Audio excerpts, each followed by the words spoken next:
But first, we've now seen this photo of a bag that apparently was recovered by law enforcement from the scene. Another piece of evidence, right? Is law enforcement getting closer, based on what you know, to tracking down this suspect?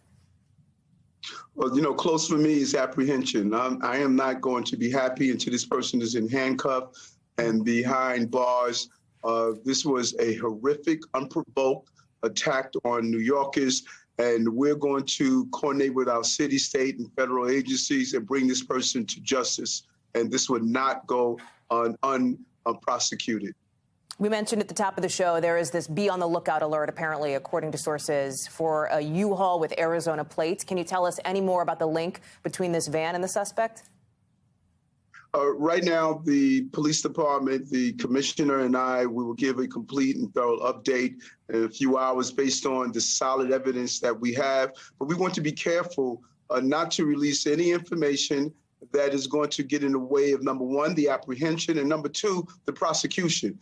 It is imperative that we coordinate and give the public the information we need that could assist us in finding this person. We believe we're going to find this person, and we're going to bring him to justice. You talk about getting the public to try to help you find this suspect. An image, a picture would be useful, yes? Do you anticipate being able to release one anytime soon?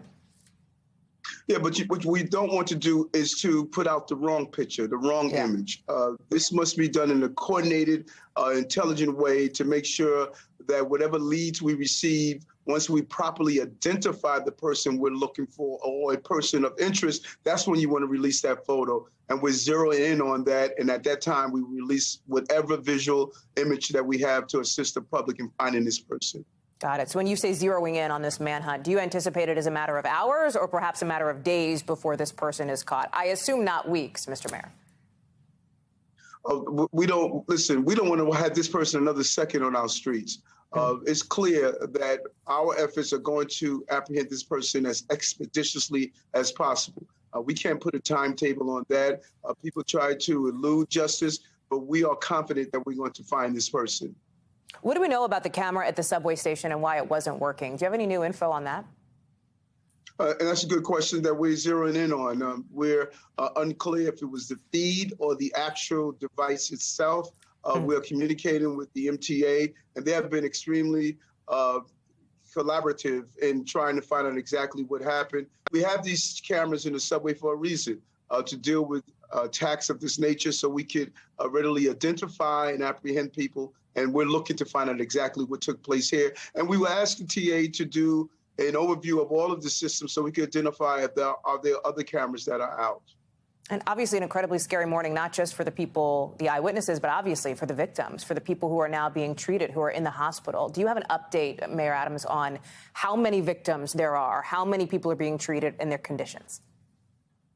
We believe 10 individuals were shot, 6 others were injured during the entire encounter. And we want to take our hat off to New Yorkers. You looked at some of the amateur video that was posted online.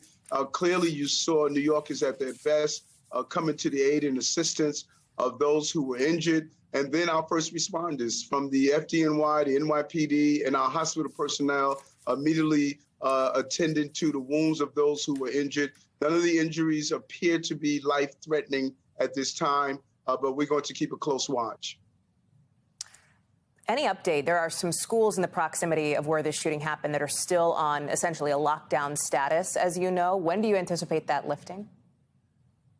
Well, we have to commend the Department of Education, the school chancellor, and the entire team of how they immediately kicked into action. Now, this is what we do to protect the children in the area. The 5 schools that were located in the area, we immediately wanted to make sure that they were locked down. That lockdown would be released if we haven't started already. The other schools outside of those 5 were released. We wanted to take the necessary steps to ensure that the issue was under control before we allowed our children to exit our schools. So given all that, given the images, and I don't know that you can see it from where you are, but we are showing on screen what that scene had looked like, what it looked like just hours ago. You can imagine there's a lot of New Yorkers who may be feeling a little bit uneasy right now about the situation, about what's happening in the area, about what's happening at this moment. If you were not in COVID isolation, Mayor Adams, would you go ride the subway right now?